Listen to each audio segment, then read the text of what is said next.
What's up mga par? Ngayong araw nga ay pupunta ko ngayon sa Nara. May pupuntahan nga tayong ilog mga par. Ito ngayon sa Nara, Batang-Batang River Camp. Grabe, ang ganda ng ilog dito mga par. Tara, samahan niyo ako sa mga gagawin ko ngayong araw. Alas 5 pa lang nga ng umaga, umalis na ako ng bahay. Pero alas 8 pa yung call time namin. Medyo mabagal nga ako magpatakbo lalo na pag madaling araw kasi sobrang lamig pagbiyahe.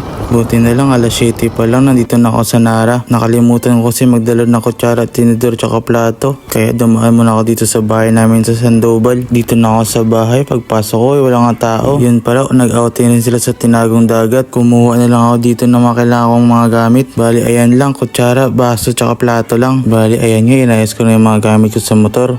Pagkatapos yan ay pupunta na tayo sa tourism. Dito na kami magkita-kita. Yan pala yung mga kasama ko. Wala pala akong makakakilala dyan. Solo joiners nga pala ako ngayon mga par. Wala pa kasi mga tropa ko. Mga busy pa. Kaya ako muna. Dito lang nga muna ako sa gilid sa may motor ko kasi nahihiya pa ako. Pero walang kalam-alam yung mga kasama ko ngayon. May kasama silang second awakening na class S na hunter dito sa gilid. Arise.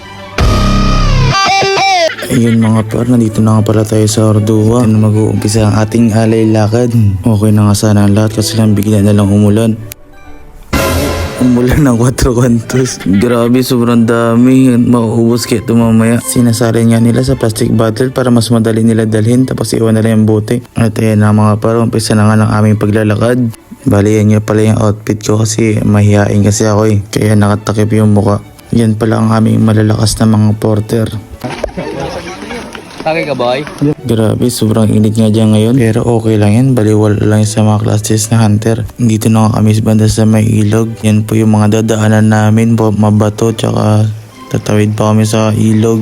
Pero medyo mababaw pa yan dyan banda. Sobrang hirap tandaan pero okay lang, masaya. Ang dami kasi namin. At dyan na nga yung magandang ilog. Sobrang lalim niya. Tapos sobrang linaw na rin. Grabe, kitang kita mo yung mga bato sa ilalim. Grabe, sobrang sarap maligo dyan mga par.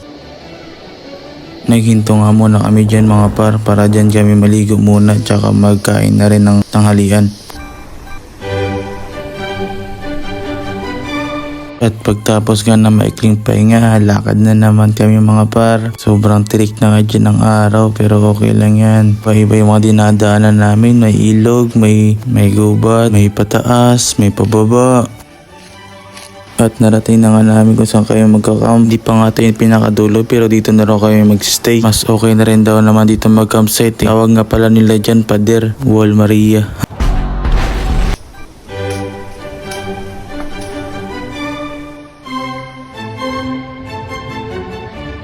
Grabe, sarap magpahinga dito pagkatapos ng pagkahaba-habang lakaran. Ang daming puno tapos ang sarap pa ng hangin. Start na magluto yung mga porter namin. Grabe, may palitsyon pala yun. Sarap ng kain to mamaya.